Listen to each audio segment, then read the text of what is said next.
नमस्ते। चिकित्सा और स्वास्थ्य कार्यक्रम के और एगो कड़ी में आप लोग के स्वागत करत हैं। जा स्वास्थ्य मंत्रालय के सहयोग से ये कार्यक्रम आप लोग तक पहुंचावल जाला और हर समय के एगो विषय पर हमने एक बात करें जा।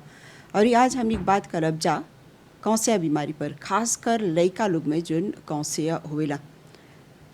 कौन कौन तरह के कौसिया होवेला लइका में और कौन कौन तरह के इलाज उपलब्ध बाटे, इस सब के बारे में विस्तार से जानकारी दे खातिर आज हमने के संगे स्टूडियो में दूगो मेहमान हवन जा। स्वास्थ्य मंत्रालय के कौसिया स्पेशलिस्ट डॉक्टर जियाद नजू जी और साथ में हवन डॉक्टर नर्मदा नारायण मनी जी। आप दोनों के बहुत बहुत स्वागत करत हैं जा। जिसे आप दोनों कौसिया के स्पेशलिस्ट हवा जा और आज हमने ये विषय पर बात करते हैं जा लइका लोग में जो कौसिया होवेला। जैसे कि देखते हैं जा कि हर 3 मिनट में एगो लइका के कौसिया से जान जाला। तो हम सबसे पहला मेरे ख्याल से डॉक्टर नजू जी से पूछब कि जब कौसिया के बारे में बात करते हैं जा लइका के कौसिया के बारे में, तब कौन कौन तरह के कौसिया लइका लोग में बाती। तो लड़का में कौसिया दूसरी तरह अडल्ट के अलग है। तो कोई डिफरेंट टाइप्स के कैंसर है। सबसे कॉमन ब्लड कैंसर है जो लुसेमी बोलते हैं।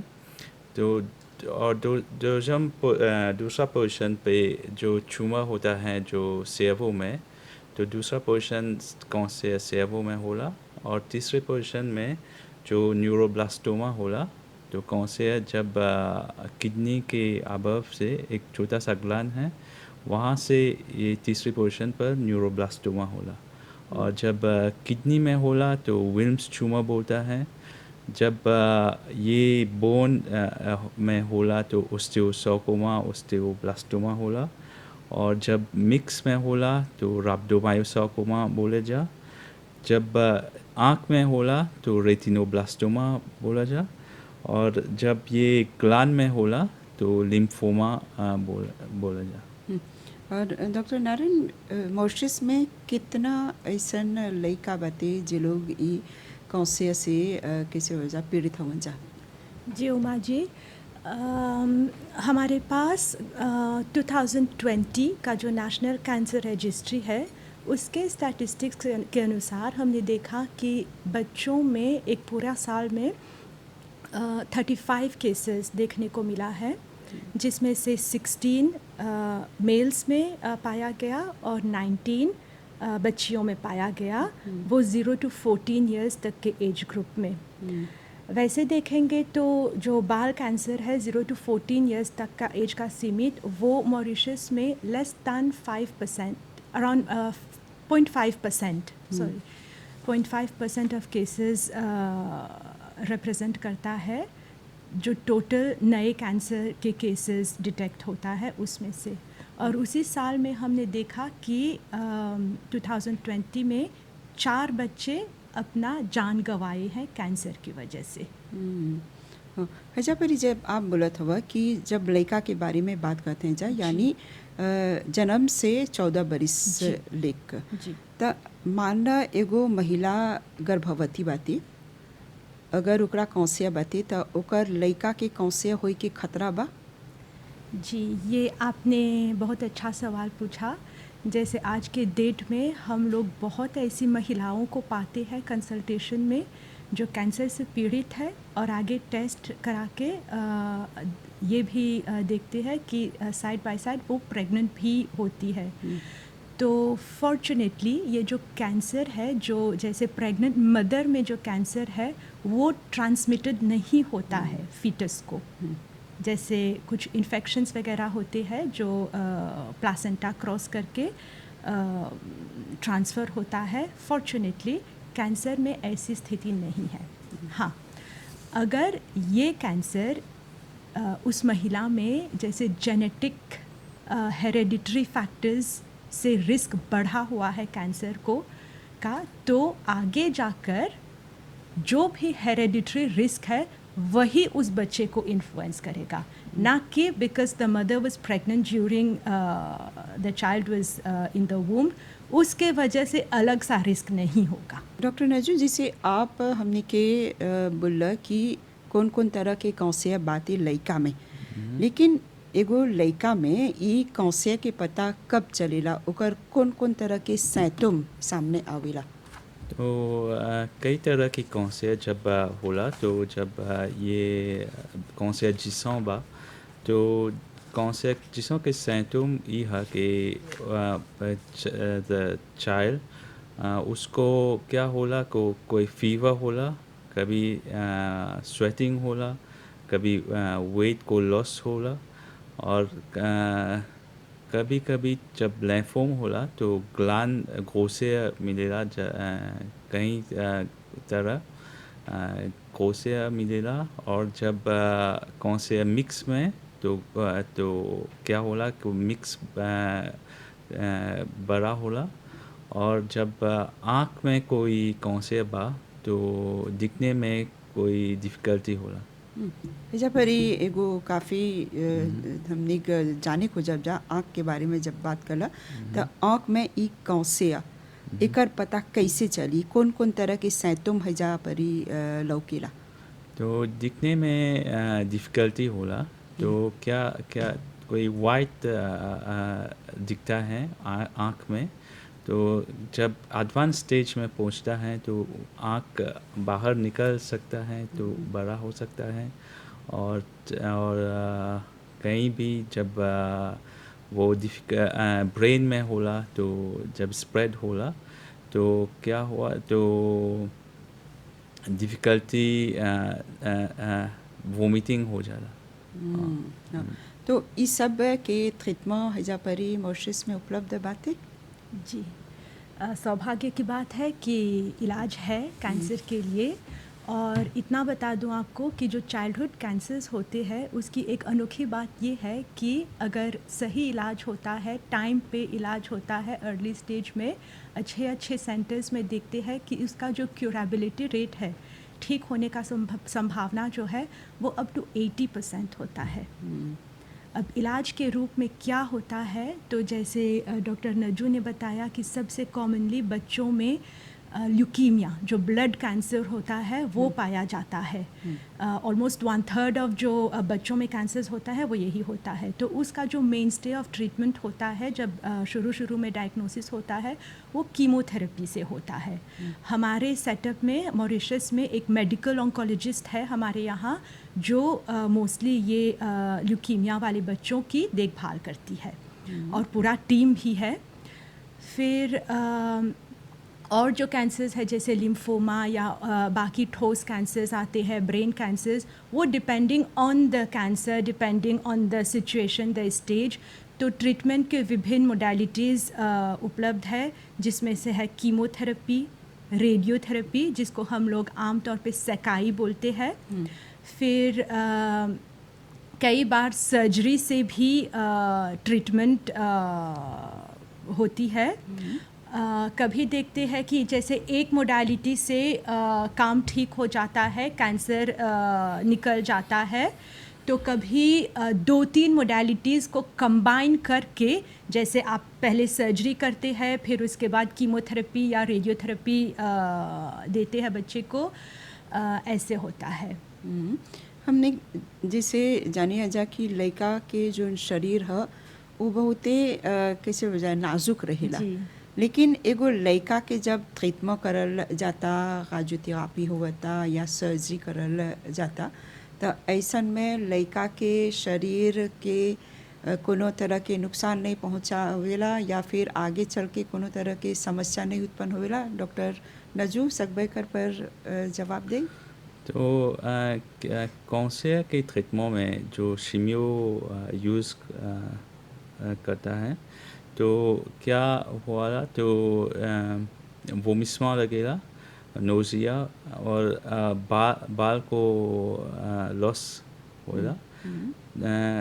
मगर ये बाल फिर से पूसे होला। कीमोथेरेपी के जब होला तो ब्लड बेसे होला, तो ब्लड ट्रांसफ्यूजन सके डालें और क्या तो लेटर जब हम फॉलो अप करें तो हम चेक करना चाहिए कि कैंसर फिर से नहीं आए और कोई और या सिस्टर या ब्रदर कैंसर रिस्क है तो हम चेक करना चाहिए। यानी जो हम समझ रहे हैं कि ये आम बात है कि एगो कैंसर पीड़ित के जब जो थेरापी होता सिमियो करल जाता तो ओकर बार झरे के ई साधारण बात है। देखिए उमा जी, जो साइड इफ़ेक्ट्स होते हैं वो बच्चों में भी होता है और बड़ों में भी होता है।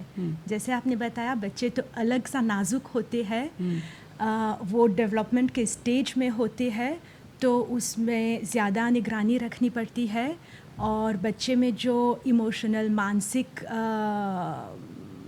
एस्पेक्ट है, साइकोलॉजिकल एस्पेक्ट है, वो भी ध्यान में रखना पड़ता है।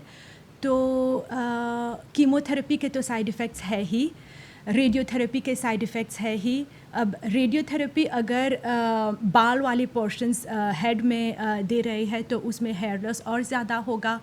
शरीर के कोई अन्य अंग में दे रहे हैं तो उससे कम होगा।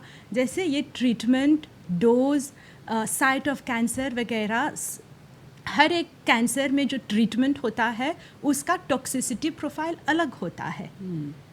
और कीमोथेरेपी के जो जनरल साइड इफ़ेक्ट्स है वो तो है ही, जैसे डॉक्टर ने बताया कि बाल का झड़ना, उल्टी, सुस्ती महसूस करना। जैसे बोन मारो पे टॉक्सिसिटी पड़ता है तो ब्लड कम हो जाता है जिसमें ट्रांसफ्यूजन की ज़रूरत पड़ती है। ये सब तो है ही। और आगे जाकर कुछ लॉन्ग टर्म साइड इफ़ेक्ट्स के पॉसिबिलिटीज़ भी होते हैं। जैसे आपने कीमोथेरेपी दिया तो प्रीमेच्योर हार्ट डिजीज़ का रिस्क रहता है, बाद में लिवर, किडनी का फंक्शन, ये सब चेक करना पड़ता है। ये जैसे कैंसर सर्वाइवर के फॉलोअप में ये सब चीज़ आती है। तो एगो ऐसा लड़का जरा कैंसर बाते उ ई सब इलाज के कैसे हो जा इताप पर बाती तो ओकर शिक्षा पर प्रभाव पड़ेला या मॉरिशस में कौन तरह के व्यवस्था करल जला ऐसा लड़का लोग खातिर? जी उमा जी, देखिए जो भी कैंसर है यूजुअली लंबा इलाज चलता है इसका।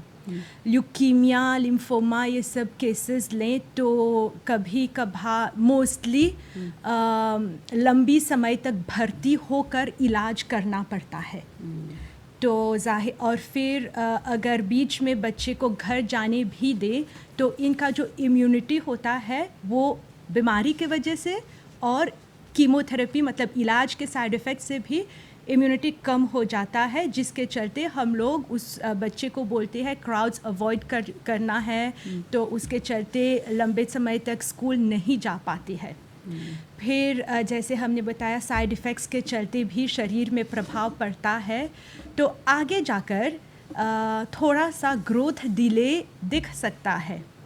उसको कैचअप करने के लिए हम लोग डॉक्टर्स, पीडियाट्रिशन्स, फिर हमारे पास साइकोलॉजिस्ट होते हैं, न्यूट्रिशनिस्ट होते हैं, उन सब को एक पूरा टीम में इन्वॉल्व करके बच्चे को एक इंडिविजुअलाइज्ड ट्रीटमेंट देते हैं। उसका मतलब हर एक एस्पेक्ट पे ध्यान देते हैं उसको जैसे वो कैचअप कराने के लिए।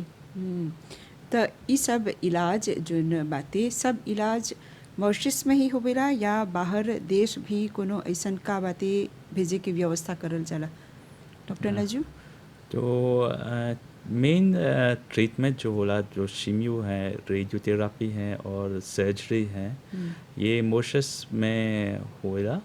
जब बीमारी बहुत ख़राब होला, वो फर्स्ट लाइन कीमो को फेल होला, तो हम जब ब्लड कैंसर तो क्या करते हैं तो बाहर बेचते हैं बच्चों को, तो बोन मारो ट्रांसप्लांट करते हैं। बोन मारो ट्रांसप्लांट एक बहुत इंटेंस ट्रीटमेंट हो रहा। तो हमारा इन मॉरिशस में नहीं, आज मे बी नेक्स्ट ईयर और फ्यू ईयर्स हम बोन मारो ट्रांसप्लांट भी शुरू हो रहा इन मॉरिशस में।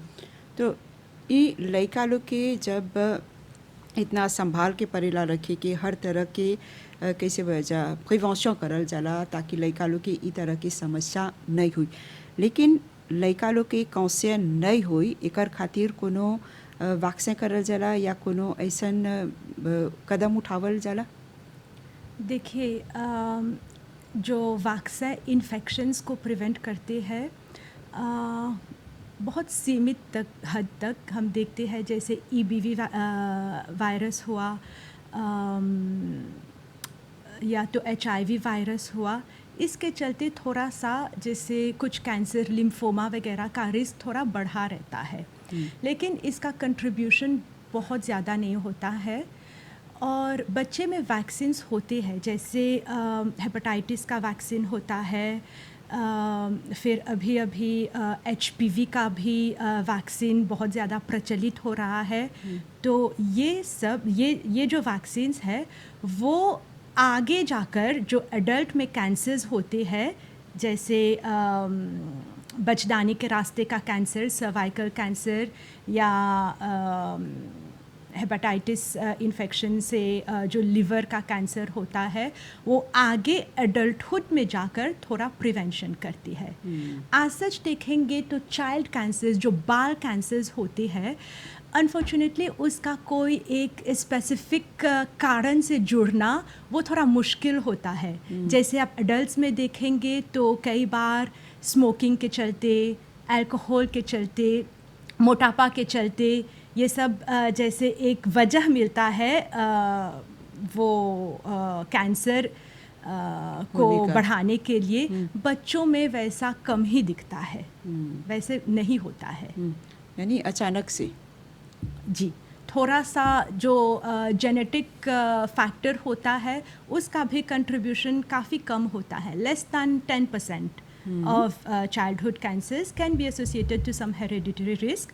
Otherwise जो कैंसर आज सच है वो मल्टी फैक्टोरियल होता है, बहुत सारे फैक्टर्स अपने में इंटरैक्ट कर जाते हैं, फिर सेल्यूलर लेवल में बदलाव लाते हैं जिसको हम जेनेटिक म्यूटेशन बोलते हैं, जिसके चलते जहाँ पे ये म्यूटेशन होता है वहाँ पे सेल्स जो है वो एकदम अनियमित रूप से बढ़ता रहता है और ये जो म्यूटेशंस के चलते जो सेल्स बढ़ते हैं वो नॉर्मल सेल्स की तरह फंक्शन नहीं कर पाते हैं।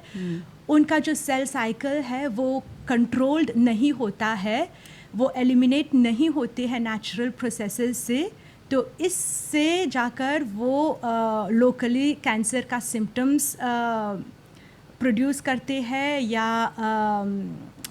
मेटास्टासाइज होके बाकी ऑर्गन्स में जाकर प्रभाव करते हैं। जैसे ये भी देखा थे जा कि हर बरिस लगभग 4 लाख लड़का लोग के, खासकर जो लोग 20 बरिस से कमती के उम्र के हवन सा देखल जाला कि लोग में कौन बाती।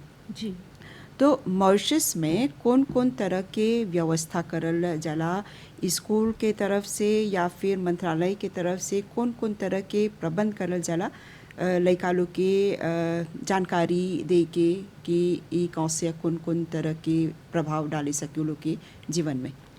जी देखिए, वैसे तो हमारे स्वास्थ्य मंत्रालय की ओर से अवेयरनेस के लिए तो बहुत कुछ ही होता है। स्कूल्स में स्क्रीनिंग प्रोग्राम्स होते हैं, वैक्सीनेशन होता है।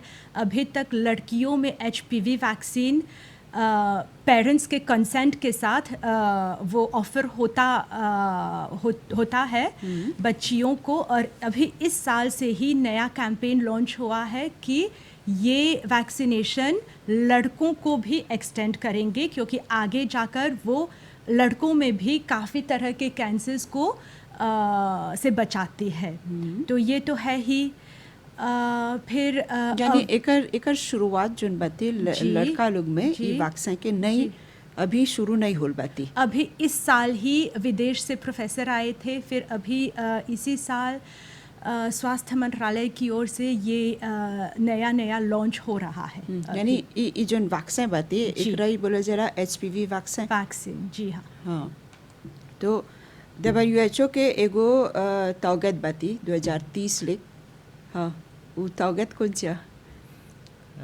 तो टारगेट ये है कि बच्चों के कैंसर में कम चाहिए डिक्रीज और सब कंट्री यानी लो एंड इंटरमीडिएट देशों जहाँ पर बहुत गरीब लोगों में आते हैं तो वहाँ पर सब तरह की इलाज मिलना चाहिए, सब तरह की लाइक शीमियो, रेडियोथेरापी या इम्यूनोथेरापी, सर्जरी, सब इलाज मिलना चाहिए। मॉरिशस में कौन तरह के अवरी कदम उठावे के प्रयत्न करल जाला? देखिए, आज सच तो ऑलरेडी हमारे पास विक्टोरिया हॉस्पिटल में बच्चों की सुविधा के लिए एक अलग सा वार्ड रखा गया है, वार्ड कातोस जिसको बोलते हैं। वहाँ पे हमारे कैंसर से पीड़ित बच्चों की भर्ती वहीं पे होती है। उनका एक वहाँ पे स्पेशल ट्रेंड नर्सेस होती हैं, फिर हाइजीन वगैरह पे ख़ास ध्यान दिया जाता है। उनका लेजर वगैरह के लिए भी सुविधा है वहाँ पे, उनके कंफर्ट के लिए, थोड़ा सा साइकोलॉजिकल रिलीफ के लिए भी। फिर जैसे आपको पता ही है कि आगे चल के हमारा नया कैंसर सेंटर जो है सुल्फेरिनो में लोकेटेड, वो भी बहुत जल्द आने वाला है। तो national NCCP national cancer control programme जो है उसके मुताबिक काफ़ी कुछ प्लान्स है कैंसर की सुविधा के लिए। इसमें बच्चों के कैंसर की सुविधा के लिए भी बहुत सारा प्लान्स है। जैसे कि जो रेडियोथेरेपी हम लोग देते हैं उसका नया नया टेक्निक, नए मतलब जो कन्फॉर्मल रेडियोथेरेपी का टेक्निक है वो अभी नहीं है हमारे पास, लेकिन जो नया सेंटर है वहाँ पे ये सब चालू करने का प्लान है। फिर जैसे डॉक्टर नजू ने बताया कि अभी तक जितने बच्चों को बोन मैरो ट्रांसप्लांट की ज़रूरत पड़ती है वो हमारे मंत्रालय की तरफ से ही, उनकी सुविधा से ही एक ओवरसीज़ ट्रीटमेंट कायम है जिसके द्वारा हम लोग बच्चों को विदेश भेजते हैं। तो आगे चलकर ऐसा प्लान भी है कि हमारा बोन मैरो यूनिट यहीं पे डेवलप्ड हो। फिर वार्ड वगैरह है। फिर हमारा एक जैसे प्लान है कि एक कॉम्प्रिहेंसिव कैंसर केयर का हॉस्पिटल खुले जिसमें वहीं पे जैसे सर्जरी का फैसिलिटी हो, बायोप्सी लेने का फैसिलिटी हो, स्क्रीनिंग करने का फैसिलिटी हो। फिर आगे जाकर जैसे मैंने बताया आपको एज ए कैंसर सर्वाइवर भी बच्चों को बहुत ज़्यादा सपोर्ट की ज़रूरत पड़ती है। तो जैसे psychological support, nutritional support, doctor के साथ फॉलोअप, ये सब ध्यान में रखना चाहिए। और ये हर बरिस फेब्रुआरी महीना में ई अवेयरनेस कैंपेन जोन बातें चलावल जाला। ई जब बाल कैंसर के बारे में बात करते जाता, ई बरिस कोनो विषय रखल गल बातें खास कब ई मनावे के घोषणा करल गल बातें? जी, वैसे तो हर साल 15 फरवरी के डेट में अंतर्राष्ट्रीय स्तर पर हम लोग अंतर्राष्ट्रीय बाल कैंसर दिवस यानी इंटरनेशनल चाइल्डहुड कैंसर डे मनाते हैं। मॉरिशस में भी यह कायम है। यह बेसिकली उसका तात्पर्य ये है कि बाल कैंसर पे अवेयरनेस हो। जैसे अभी इसी संदर्भ में हम लोग इस प्लेटफॉर्म पे बाल कैंसर पे चर्चा कर रहे हैं, वैसे तो हर साल करते हैं। तो आशा है कि जनता को काफ़ी लाभ होती होगी, काफ़ी जानकारियाँ मिलती होगी इस प्लेटफॉर्म के ज़रिए। अनेक वैसे कई प्रोग्राम्स चलते रहते हैं। फिर कई जैसे उच्च स्तर के प्लेटफॉर्म पे ये डिस्कस होता है कि बाल कैंसर को लेकर कैसे हम आगे बढ़ सकते हैं। उसका जैसे मैंने बताया कि उसका क्यूरेबिलिटी बहुत अच्छा होता है अगर अच्छे से ट्रीटमेंट हो, अच्छे फैसिलिटीज़ हो। तो ये तो मतलब जैसे थोड़ा आप लो इनकम कंट्री से है तो इसके वजह से आपको फैसिलिटीज़ नहीं मिल रहे हैं। ये सब बहुत सारी डिस्क्रिपेंसीज अभी हम लोग देख रहे हैं। तो वैसे ही ग्लोबल लेवल पे जो चाइल्डहुड कैंसर का केयर है उसका समान लेवल पे लाने के लिए ऐसे बहुत सारे प्रोग्राम्स कोशिश चल रही है। समय की कमी बातें और हमने ये प्रोग्राम के अंत तक पहुंच गए हैं जा, लेकिन अगर आप लोग संदेश के रूप में कुछ बोली खोज बजा डॉक्टर नजू। तो जो मैं हर पेरेंट्स को चेक करना चाहिए कि अपना बच्चा कोई सिम्टम्स हैं कैंसर के सिम्टम तो अपना डॉक्टर के पास लेना चाहिए। तो चेक करना पड़ेगा, तो हर टेस्ट को करना पड़ेगा, शो करना पड़ेगा कि उसको कोई कैंसर नहीं है। और डॉक्टर नारायण संक्षिप्त में। जी, संदेश के रूप में जो हमारा स्लोगन है इस ईयर का, better survival is achievable through your hands, मैं इसी पे ज़ोर डालूँगी कि आप जो भी है, हेल्थ केयर प्रोफेशनल है, मरीज़ के माँ बाप है, फैमिली है या सोसाइटी वाले हैं, आप रियलाइज़ करेंगे, एफर्ट करेंगे तो कहीं मतलब कुछ भी मीन्स से आप कंट्रीब्यूट कर सकते हैं बाल कैंसर की स्थिति को थोड़ा सुधारने के लिए। जैसे साइकोलॉजिकल सपोर्ट, आप कोई कैंसर से पीड़ित बच्चा को देख रहे हैं, आप हेल्थ केयर प्रोफेशनल ना भी हो तो साइकोलॉजिकल सपोर्ट तो दे ही सकते हैं, है ना। आप टीचर है तो इसके ये भी एक माध्यम है बच्चे को थोड़ा, जैसे हम ग्रोथ डिले ये सब होता है, इससे लाने के लिए as a family, as a parent responsibility रहता है आपका कि बच्चा को सिम्टम्स हो रहा है, अबनॉर्मल सिम्टम्स हो रहा है तो आगे ले जाना चाहिए, पीडियाट्रिशियन को, डॉक्टर को दिखाना चाहिए। अगर कुछ निकले तो इसका पूरा जांच वांच करा के अच्छे से इलाज कराना चाहिए। तो आप दोनों को बहुत बहुत धन्यवाद देते हैं। धन्यवाद आपको उमा जी।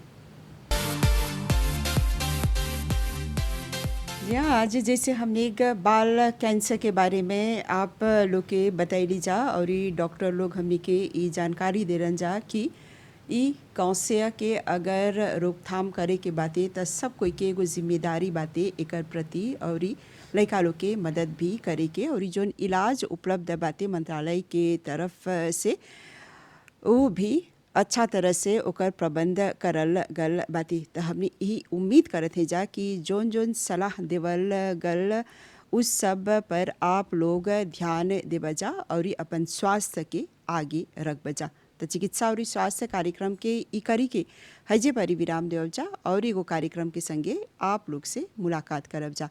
अभी खातिर हमनी के और हमनी के पूरा प्रसारण टीम के आज्ञा देव जा। नमस्ते।